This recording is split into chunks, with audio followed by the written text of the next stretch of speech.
അസ്സലാമു അലൈക്കും വറഹ്മത്തുള്ളാഹി വബറകാതുഹു. ബിസ്മില്ലാഹിർ റഹ്മാനിർ റഹീം. അൽഹംദുലില്ലാഹി റബ്ബിൽ ആലമീൻ. വസ്സലാത്തു വസ്സലാമു അലാ റസൂലില്ലാഹ് വഅലാ ആലിഹി വസ്വഹ്ബിഹി അജ്മഈൻ. അമ്മാ ബഅദ്. റബ്ബി ഇശ്റഹ് ലി സദ്രി വയസ്സിർ ലി അംരി വഹ്ലുൽ ഉഖ്ദതം മിൻ ലിസാനി യഫ്ഖഹു ഖൗലി. സഹോദരങ്ങളെ, സൃഷ്ടികളിലുടനീളം കണ്ടുവരുന്ന രണ്ട് ഗുണങ്ങളാണ് വികാസവും സങ്കോചവും എന്നുള്ളത്. Expansion and contraction. അപ്പോൾ നമുക്ക് നിരീക്ഷണയോഗ്യമായിട്ടുള്ള ആ പ്രപഞ്ചം, ഒബ്സർവബിൾ യൂണിവേഴ്സ്, അതിൻ്റെ വലിപ്പം ഏകദേശം കണക്കാക്കുന്നത് 93 ബില്യൺ പ്രകാശവർഷമാണ്. അതായത് 9300 കോടി പ്രകാശവർഷം. അതാകട്ടെ മൊത്തം പ്രപഞ്ചത്തിൻ്റെ 1% താഴെ മാത്രമാണെന്നാണ് അനുമാനിക്കപ്പെടുന്നത്. അപ്പോൾ അത്രയും ഭീമാകാരാണ് പ്രപഞ്ചം എന്നുള്ളത്. ആ വലിപ്പത്തിൻ്റെ കാരണമായിട്ട് പറയുന്നത്, തുടക്കത്തിൽ ആ ബിഗ് ബാങ് സംഭവിച്ചതിന് ശേഷം ഒരു കോസ്മിക് ഇൻഫ്ലേഷൻ, ദ്രുതഗതിയിലുള്ള ഒരു വികാസം അവിടെ സംഭവിക്കുന്നുണ്ട്.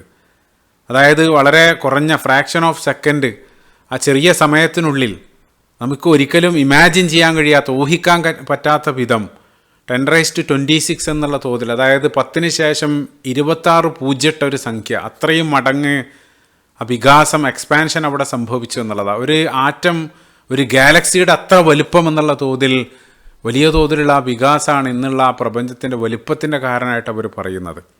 പിന്നീട് അത് സാധാരണഗതിയിലേക്ക് ആ വികാസം മാറി എന്നുള്ളതാണ്. അപ്പം ഇത്രയും ഭീമാകാരമായിട്ടുള്ള പ്രപഞ്ചത്തിൻ്റെ പിന്നിൽ പ്രവർത്തിച്ചതും ആ എക്സ്പാൻഷൻ, വികാസം എന്നുള്ള ആ ഒരു പ്രതിഭാസമാണ്. അപ്പം അത് ഏറെക്കുറെ ആ കോസ്മിക് ബാക്ക്ഗ്രൗണ്ട് റേഡിയേഷൻ എല്ലാം കണ്ടെത്തിയതിന് ശേഷം അത് ഏറെക്കുറെ ആ ഒരു വസ്തുത സ്ഥിരീകരിക്കപ്പെട്ടിട്ടുണ്ട്.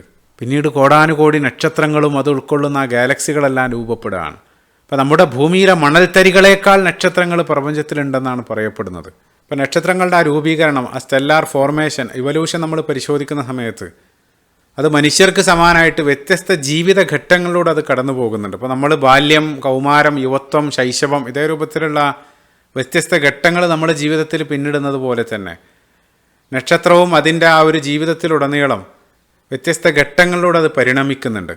അപ്പോൾ അത് നമ്മൾ പരിശോധിക്കുന്ന സമയത്തും പ്രപഞ്ചത്തിലുള്ള ഓരോ നക്ഷത്രങ്ങളും പിറന്നു വീഴുന്നത് ഒരു സങ്കോചത്തിൻ്റെ ഫലമായിട്ടാണ്. ഗ്രാവിറ്റേഷണൽ കൺട്രാക്ഷൻ, ഗുരുത്വാകർഷണ സങ്കോചത്തിൻ്റെ ഫലമായിട്ടാണ് നക്ഷത്രം ജനിക്കുന്നത്. പിന്നീട് അതിൻ്റെ ആ ജീവിതചക്രം മുന്നോട്ട് പോയി ആ മരണത്തോടടുക്കുന്ന സമയത്ത്, ആ വാർദ്ധക്യഘട്ടത്തിൽ അതിനാ വികാസം, എക്സ്പാൻഷൻ അവിടെ സംഭവിക്കുന്നുണ്ട്. ആ റെഡ് ജൈൻ്റ്, ആ ചുവന്ന ഭീമൻ എന്നുള്ള ഒരു അവസ്ഥയിലേക്കെല്ലാം എത്തുന്ന സമയത്ത് അത് വികസിക്കാൻ തുടങ്ങും. അതായത് ചുരുക്കത്തിൽ പ്രപഞ്ചത്തിൽ പിറന്നു വീഴുന്ന കോടിക്കണക്കിന് നക്ഷത്രങ്ങളെ നിലനിർത്തുന്നതിലും ഈ രണ്ട് പ്രോപ്പർട്ടികൾ, അതായത് വികാസവും സങ്കോചവും, എക്സ്പാൻഷൻ ആൻഡ് കൺട്രാക്ഷൻ, അതിന് കാര്യമായിട്ടുള്ള പങ്കുണ്ട്. ഇനി ആ നക്ഷത്രങ്ങളും നമ്മളെല്ലാം ഉൾക്കൊള്ളുന്ന ആ മൊത്തം പ്രപഞ്ചം തന്നെ, നിരവധി പുള്ളിക്കുത്തുകളുള്ള ഒരു ബലൂൺ നമ്മൾ വീർപ്പിക്കുന്ന സമയത്ത് ആ പുള്ളികൾ തമ്മിലുള്ള അകലം കൂടുന്നത് പോലെ ആ പ്രപഞ്ചം വികസിക്കുന്ന സമയത്ത് ഗാലക്സികൾ തമ്മിലുള്ള അകലം കൂടാണ്. അത് ആ ഗാലക്സികൾ നമ്മളിൽ നിന്ന് എത്ര അകലെയാണ് അത്രയും വേഗതയിൽ അത് നമ്മളിൽ നിന്നും അകന്നുകൊണ്ടേയിരിക്കുകയാണ്. അതാണ് ഹബിൾസ് ലോ എല്ലാം പഠിപ്പിക്കുന്നത്. അതായത് പ്രപഞ്ച ദ്രുതഗതിയിൽ ആ വികാസം അവിടെ സംഭവിച്ചുകൊണ്ടിരിക്കുകയാണ്. സൂറത്ത് ദാരിയാത്തിൻ്റെ 47-ാമത്തെ വചനത്തിൽ വസ്സമാഅ ബനൈനാഹ ബിഐദിൻ വഇന്നാ ലമൂസിഊൻ, നാമാണ് ആ വാനലോകങ്ങളെ സൃഷ്ടിച്ചത്, അത് മൂസിഊൻ, അത് വികസിച്ചുകൊണ്ടിരിക്കുകയാണ്. എക്സ്പാൻഷനെ സംബന്ധിച്ചാണ് അവിടെ പറയുന്നത്. അപ്പോൾ ഈ വികാസം, സങ്കോചം എന്നുള്ളത് അത് നമ്മൾ അകലങ്ങളിലുള്ള ആ ഗാലക്സികളിലേക്ക് പോകേണ്ടതില്ല. വഫി അംഫുസിക്കും അഫലാ തുബ്സിറൂൻ, നിങ്ങളുടെ ശരീരത്തിലേക്ക് നിങ്ങൾ നോക്കുക, അതിൽ നിങ്ങൾക്ക് നിരവധി ദൃഷ്ടാന്തങ്ങളുണ്ട്. അതേ സൂറത്തിൽ അള്ളാഹു പറയുന്നുണ്ട്. ഈ രണ്ട് ക്വാളിറ്റികൾ, വികാസവും സങ്കോചവും, അത് നമ്മുടെ ശരീരത്തിലേക്ക് നമ്മൾ നോക്കുന്ന സമയത്ത് നമ്മുടെ ജീവനെ നിലനിർത്തുന്നതിൽ ഏറ്റവും പ്രധാനപ്പെട്ട പ്രക്രിയകൾ ഒന്ന് ശ്വസനമാണ്. ആ ശ്വസനത്തിലും അതവിടെ സംഭവിക്കുന്നുണ്ട്. നമ്മുടെ ആ ശ്വാസകോശം, ആ ഡയഫ്രം, അത് എക്സേൽ ആൻഡ് ഇൻഹെയിൽ, അത് വികസിക്കുകയും ചുരുങ്ങുകയും ചെയ്യുന്നുണ്ട്. അതുകൊണ്ടാണ് ആ ശ്വസനം അവിടെ സംഭവിക്കുന്നത്. അതേപോലെ തന്നെ ഏറ്റവും പ്രധാനപ്പെട്ട നമ്മുടെ ഹൃദയം, ആ ഹൃദയം നിലച്ചാൽ മരണമാണ്. ആ ഹൃദയവും അത് വികസിക്കുകയും ചുരുങ്ങുകയും ചെയ്യുന്നുണ്ട്. പുറത്തേക്ക് ആ ബ്ലഡ് പമ്പ് ചെയ്യുന്ന സമയത്ത് സിസ്റ്റോൾ, ആ കൺട്രാക്ഷൻ അവിടെ ചുരുങ്ങാണ്. അതേസമയം അകത്തേക്ക് ആ ബ്ലഡ് നിറയുന്ന സമയത്ത് ഡയസ്റ്റോൾ, അത് വികസിക്കുകയാണ്. അപ്പം ഹൃദയം, അതായത് നമ്മുടെ ജനനം മുതൽ മരണം വരെ ആ ഹൃദയത്തിൽ ആ ഒരു പ്രോസസ്സാണ്. അതായത് ആ വികാസവും സങ്കോചവുമാണ് അവിടെ സംഭവിച്ചുകൊണ്ടിരിക്കുന്നത്. അതേപോലെ തന്നെ നമ്മുടെ ഹൃദയത്തിലേക്കുള്ള പ്രധാന കവാടങ്ങളിലൊന്നായിട്ടുള്ള നമ്മുടെ നേത്രങ്ങൾ, കണ്ണുകൾ, ആ കണ്ണുകൾക്കകത്തുള്ള കൃഷ്ണമണി, പ്യൂപ്പിൾ, അത് നിരന്തരം ചുരുങ്ങുകയും വികസിക്കുകയും ചെയ്തുകൊണ്ടിരിക്കുകയാണ്. ഇപ്പോൾ പ്യൂപ്പിലോമെട്രി എന്നുള്ളൊരു ശാഖ തന്നെ കാണാൻ സാധിക്കും. ഇപ്പോൾ കണ്ണിലേക്ക് കഠിനമായിട്ടുള്ള വെളിച്ചം വരുന്ന സമയത്ത് അത് കൺട്രാക്ഷൻ, അത് ചുരുങ്ങാണ്. അതേസമയം ഇരുട്ടിലാകുന്ന സമയത്ത് കൂടുതൽ വെളിച്ചം അകത്തേക്ക് എടുക്കാൻ വേണ്ടി അത് വികസിക്കുകയും ചെയ്യുകയാണ്. അത് നിരന്തരം ഈ ഒരു പ്രക്രിയ നടന്നുകൊണ്ടേയിരിക്കുകയാണ്. ആ വെളിച്ചെടുക്കാൻ മാത്രമല്ല, അപ്പോൾ നമ്മൾ താല്പര്യത്തോടു കൂടെ വളരെ ക്യൂരിയസ് ആയിട്ടെല്ലാം നമ്മളൊരു കാര്യം കേൾക്കാനിരിക്കുന്ന സമയത്തെല്ലാം നമ്മുടെ കണ്ണിലേക്ക് നോക്കിയാൽ അത് മനസ്സിലാകുമെന്നുള്ള, അത് വികസിച്ചിരിക്കുന്നതായിട്ടെല്ലാം കാണാൻ സാധിക്കും. അതാണ് അതുമായിട്ട് ബന്ധപ്പെട്ട പഠനങ്ങൾ അവർ പറയുന്നത്. അപ്പോൾ കണ്ണ് മാത്രമല്ല, നമ്മുടെ ബ്ലഡ് വെസലുകൾ, നമ്മുടെ രക്തക്കുഴലുകൾ ചുരുങ്ങുന്നുണ്ട്. ഇപ്പോൾ ഒരു ഭാഗത്ത് മുറിവാകുന്ന സമയത്ത് ആ രക്തം സ്റ്റോപ്പ് ചെയ്യാൻ വേണ്ടി ചെറിയ രൂപത്തിൽ അവിടെ ആ രക്തക്കുഴലുകൾ ചുരുങ്ങുന്നുണ്ട്, വാസോ കൺസ്ട്രിക്ഷൻ. അതേപോലെ തന്നെ നമ്മുടെ മൂവ്മെൻറ്റ്, നമ്മുടെ ആ ചലനം സാധ്യമാക്കുന്നതിൽ നമ്മുടെ മസിൽ കൺട്രാക്ഷൻ, അതായത് നമ്മുടെ മസിലുകൾ ചുരുങ്ങുന്നുണ്ട്, വികസിക്കുന്നുണ്ട്. അതേപോലെ തന്നെ നമ്മുടെ ബ്ലാഡർ, അതായത് ചുരുക്കത്തിൽ നമ്മുടെ ശരീരത്തിലുടനീളം ഈ രണ്ട് ക്വാളിറ്റികൾ, അതായത് സങ്കോചവും വികാസവും പല രൂപത്തിലായിട്ട് നമ്മുടെ ശരീരത്തിലും നമുക്ക് കാണാൻ സാധിക്കും. ഈ രണ്ട് ഗുണങ്ങൾ എന്താണ് നമ്മൾ പറയുന്ന വിഷയമായിട്ടുള്ള ബന്ധമെന്ന് ചിന്തിക്കുന്നുണ്ടെങ്കിൽ, വികസിപ്പിക്കുക, ചുരുക്കുക എന്നുള്ള അർത്ഥത്തിൽ അള്ളാഹിൻ്റെ രണ്ട് നാമങ്ങൾ കടന്നു വരുന്നുണ്ട്. അൽ ഖാബിൽ, അൽ ബാസിത്ത്. ഈ രണ്ട് നാമങ്ങൾ, ഈ രണ്ട് ക്വാളിറ്റികളാണ്, ആ രണ്ട് വിശേഷണങ്ങളാണ് പഠിപ്പിക്കുന്നത്. അൽ ഖാബിൽ, ഖബല എന്ന് വെച്ചാൽ ഭാഷയിൽ പ്രധാനമായിട്ട് ചുരുക്കുക അല്ലെങ്കിൽ വിത്ത്ഹോൾഡ്, പിടിച്ചു നിർത്തുക, നിഷേധിക്കുക എന്നുള്ള അർത്ഥമാണ്. അപ്പോൾ നമ്മൾ ആ കയ്യിൽ ഒരു പിടി, ആ ഖബല എന്ന് പറയാറുണ്ട്, ഖബലത്ത് യദ്, അല്ലെങ്കിൽ ഒരു പിടി ഖബല തുറാബ്, ഒരു പിടി മണ്ണ്, അല്ലെങ്കിൽ റൂഹ് എടുക്കുന്നതിന് ഖബല റൂഹ് എന്നെല്ലാം പറയാറുണ്ട്. അപ്പോൾ ആ രൂപത്തിലുള്ള അർത്ഥമാണ് ഖബല എന്നുള്ള പദത്തിന് വരുന്നത്. അതേസമയം അൽ ബാസിത്ത് എന്നുള്ള പദത്തിന് അർത്ഥം മുവസ്സി, അതായത് വികസിപ്പിക്കുക, വിശാലമാക്കുക എന്നുള്ള അർത്ഥമാണ്. ഇപ്പോൾ പരിശുദ്ധ ഖുർആനിൽ ആ നാമം അതേ രൂപത്തിൽ വരുന്നില്ല, അത് ഹദീസിലാണ്. അതേസമയം അതിൻ്റെ ആ ക്രിയകൾ, വെർബ് പല ഭാഗത്തായിട്ട്, അല്ലാഹു യഖ്ബിദു വ യബ്സുത്ത്, സൂറത്തുർ റഅദിൻ്റെ 26-ാമത്തെ വചനം. അല്ലാഹു ആണ് ചുരുക്കുകയും അല്ലെങ്കിൽ കുറക്കുകയും വികസിപ്പിക്കുകയെല്ലാം ചെയ്യുന്നത്. അതേപോലെ തന്നെ റിസ്ഖായിട്ട് ബന്ധപ്പെട്ട് ഇൻഷാ അല്ലാഹ് അതിലേക്ക് പിന്നീട് വരും. പരിശുദ്ധ ഖുർആൻ്റെ പല ഭാഗത്തും, ഉദാഹരണത്തിന് സൂറത്തുൽ ഇസ്രാഇൻ്റെ 30-ാമത്തെ വചനത്തിൽ ഇന്നല്ലാഹ യബ്സുത്തു റിസ്ഖ ലിമൻ യശാഉ വ യഖ്ദിർ പല ഭാഗത്തായിട്ട് പറയുന്നുണ്ട്. എന്നാൽ ഈ നാമം അതേ രൂപത്തിൽ കടന്നു വരുന്നത് ഹദീസുകളിലാണ്. ഇമാം അഹ്മദിൻ്റെ മുസ്നദിൽ കടന്നു വരുന്ന സ്വഹീഹായിട്ടുള്ള ഒരു ഹദീസിൽ റസൂലുള്ളാഹിൻ്റെ കാലത്ത് മാർക്കറ്റിൽ ഒരല്പം വില കൂടി.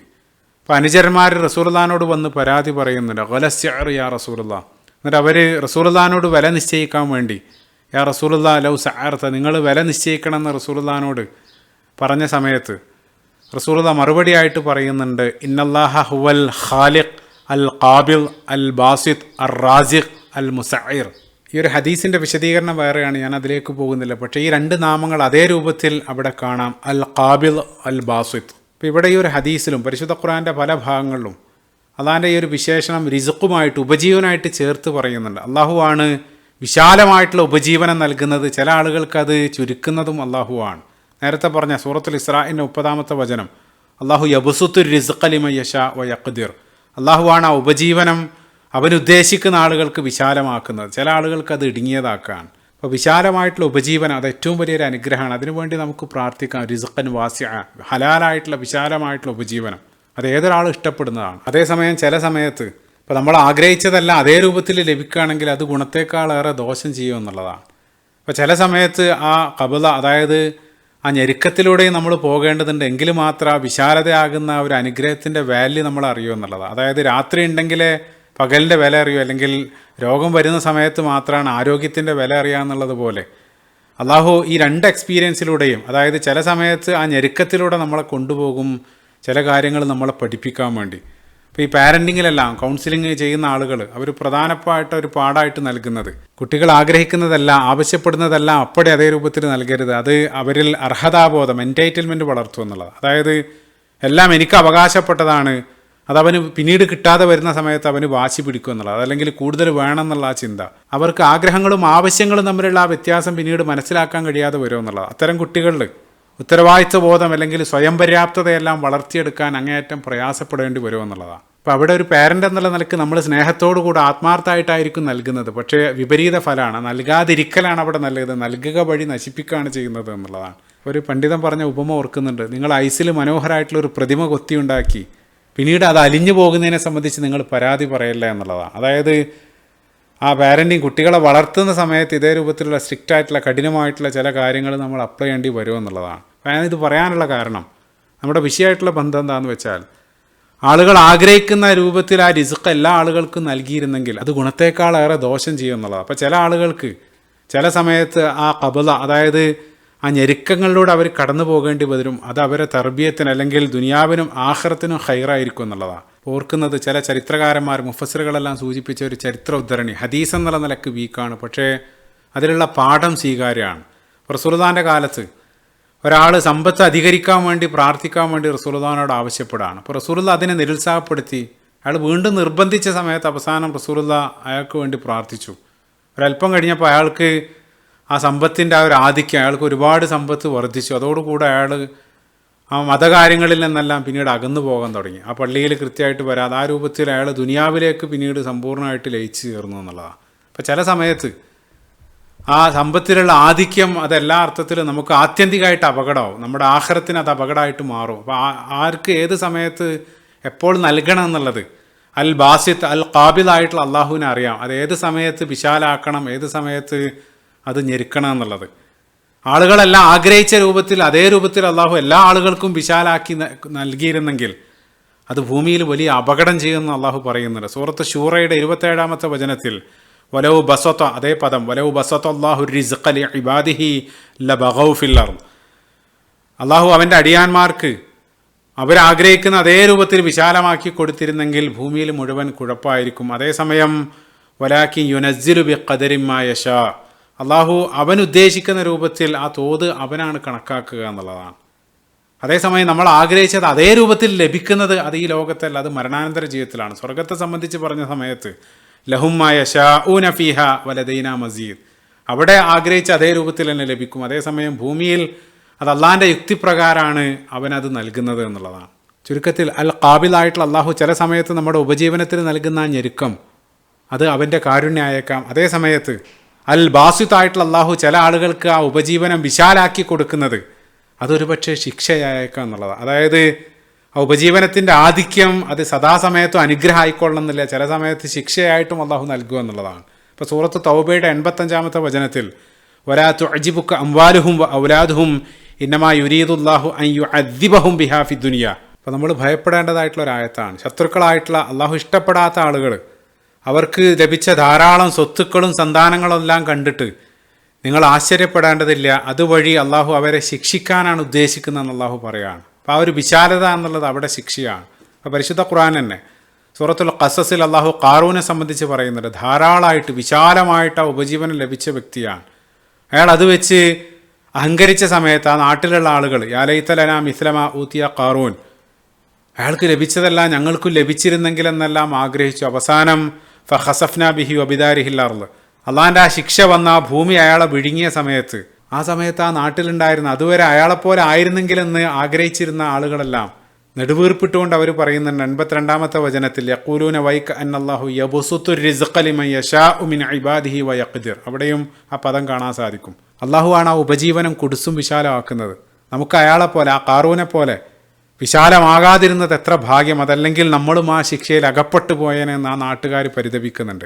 ഇപ്പോൾ റസൂലുള്ളാഹി സ്വല്ലല്ലാഹു അലൈഹി വസല്ലമയോ ഈ ഉമ്മത്തിൻ്റെ മീതെ ഭയപ്പെട്ടത് ആ ഖബല ഞെരുക്കുന്നതിനെക്കുറിച്ചല്ല, മറിച്ച് വിശാലമാകുന്നതിനെക്കുറിച്ചാണ് റസൂലുള്ളാഹി ഭയപ്പെട്ടത്. സ്വഹീൽ ബുഖാരി കടന്നു വരുന്ന ഒരു ഹദീസിൽ വല്ലാഹി മൽ ഫഖ്റ അഖ്ഷ അലൈക്കും, റസൂലുള്ളാഹി പറയുന്നുണ്ട്, നിങ്ങളുടെ മീതെ ഞാൻ ദാരിദ്ര്യമല്ല ഭയപ്പെടുന്നത്, മറിച്ച് വലാക്കിൻ അഖ്ഷ അൻ തുബ്സത അലൈക്കുമുദ്ദുനിയ. ആ ബസ്വത എന്നുള്ള പദം ഇവിടെ കാണാം. ലോകം നിങ്ങൾക്ക് മീതെ, അതായത് ദുനിയാവ് നിങ്ങളുടെ മീതെ തുറക്കപ്പെടുന്നതിനെയാണ് ഞാൻ ഭയപ്പെടുന്നത്. അതായത് സമ്പത്തിൻ്റെ ആധിക്യമാണ് ഈ ഉമ്മത്തിൻ്റെ മീതെ റസൂലുള്ളാഹി സ്വല്ലല്ലാഹു അലൈഹി വസല്ലമയും ഭയപ്പെട്ടത്. അപ്പം അവിടെ സമ്പന്നത തെറ്റ് സമ്പാദിക്കുന്നത് നിരുത്സാഹപ്പെടുത്തല്ല. റസൂലുള്ളാഹിൻ്റെ അനുചരന്മാരുടെ കൂട്ടത്തിൽ അതിസമ്പന്നരായിട്ടുള്ള അബ്ദുറഹ്മാൻ ബിൻ ഔഫ് റളിയല്ലാഹു അൻഹുവിനെ പോലെ, ഉസ്മാൻ ബിൻ അഫ്ഫാൻ റളിയല്ലാഹു അൻഹുവിനെ പോലെയുള്ള ആ സ്വർഗം കൊണ്ട് സന്തോഷ വാർത്ത ലഭിച്ച സ്വഹാബികൾ റസൂലുള്ളാഹിൻ്റെ കൂടെ ഉണ്ടായിരുന്നു. സമ്പത്തല്ല പ്രശ്നം, മറിച്ച് ആ സമ്പത്തിൻ്റെ ആധിക്യം അല്ലെങ്കിൽ അഭിവൃദ്ധിയെല്ലാം ഐശ്വര്യമെല്ലാം വരുന്ന സമയത്ത് പലപ്പോഴും അത് അള്ളാഹിനെ മറക്കാൻ അല്ലെങ്കിൽ ആ ലോകാസക്തി കൂടി ദുനിയാവിലേക്ക് ലയിച്ച് അവർ മരണാനന്തര ജീവിതത്തെ സംബന്ധിച്ച് മറക്കാൻ അത് കാരണമാകുമെന്നുള്ള ഭയപ്പാടാണ്. അതുകൊണ്ടാണ് അതേസമയം ഒരാൾ ആ സമ്പത്ത് മുറുകെ പിടിച്ച് അള്ളാഹിനെ സൂക്ഷിച്ച് അള്ളാഹിൻ്റെ മാർഗത്തിൽ ചിലവാക്കി ജീവിക്കുന്നുണ്ടെങ്കിൽ അയാൾക്ക് അതുവഴി ഉന്നതിയിൽ എത്തിച്ചേരാനും സാധിക്കും എന്നുള്ളതാണ്. അപ്പോൾ ആ ഒരു വിശാലമാക്കലും ചുരുക്കലും ആ ഖബല ബസ്വത അത് സമ്പത്തിൻ്റെ കാര്യത്തിൽ മാത്രമല്ല, മറിച്ച് സർവ്വതിലും ആ ഒരു ക്വാളിറ്റി കാണുന്നുണ്ട് എന്നുള്ളത് ഞാൻ തുടക്കത്തിൽ ഞാൻ പറഞ്ഞു. ആ സമ്പത്ത് മാറ്റിവെച്ച് ഇനി നമ്മൾ നമ്മുടെ മനസ്സിൽ നമ്മുടെ ഇമോഷണലായിട്ടുള്ളൊരു ഖബലയും ബസ്വതയും ഉണ്ട്. അതായത് ചില സമയത്ത് നമുക്കൊരു ഹൃദയ വിശാലത അനുഭവപ്പെടും, വല്ലാത്ത സന്തോഷം, ആ ഷറഹു സദർ, അതേസമയം ചില സമയത്ത് ഹൃദയത്തിനൊരു ഞെരുക്കം അല്ലെങ്കിൽ ഒരു ഖബ്ള് അനുഭവപ്പെടും. യുദീഖു സ്വദർ അല്ലെങ്കിൽ യജ്അൽ സ്വദറഹു ലയ്യഖൻ. കാരണം ഇത് രണ്ടും അള്ളാഹുവാണ് നൽകുന്നത്. വ അന്നഹു ഹുവ അദ്ഹക വ അബ്ക, സൂറത്തുൻ നജ്മിൻ്റെ 43-ാമത്തെ വചനം. അവനാണ് നിങ്ങളെ ചിരിപ്പിക്കുകയും കരയിപ്പിക്കുകയും ചെയ്യുന്നവൻ. അപ്പോൾ ഇത് രണ്ടും ജീവിതത്തിൽ നമ്മൾ എക്സ്പീരിയൻസ് ചെയ്യേണ്ടതുണ്ട്. ചില സമയത്ത് ആ ഹൃദയത്തിൻ്റെ ആ ടൈറ്റ്നസ്, ചില സമയത്ത് ആ ഞെരുക്കം ഇൻഖിബാൽ, അത് രണ്ടിലൂടെയും നമ്മൾ കടന്നു പോകേണ്ടി വരും. തീർച്ചയായിട്ടും ആ ദുഃഖം അത് നമ്മളാരും ആഗ്രഹിക്കുന്നില്ല. അതിൽ നിന്ന് രക്ഷ ചോദിച്ചുകൊണ്ടുള്ള പ്രാർത്ഥനകൾ തന്നെ സുന്നത്തിൽ അല്ലാഹുമ്മ അഊദു ബിക മിനൽ ഹമ്മി വൽ ഹസൻ. പക്ഷേ ചില സമയത്ത് ജീവിതത്തിൻ്റെ അനിവാര്യതയാണ് എന്നുള്ളതാണ്. അതായത് ഇപ്പോൾ ദുഃഖം ഉള്ളത് കൊണ്ടാണ് നമ്മൾ ആ സന്തോഷത്തിന് വില കൽപ്പിക്കുന്നത്, ആ സന്തോഷം തേടുന്നത്.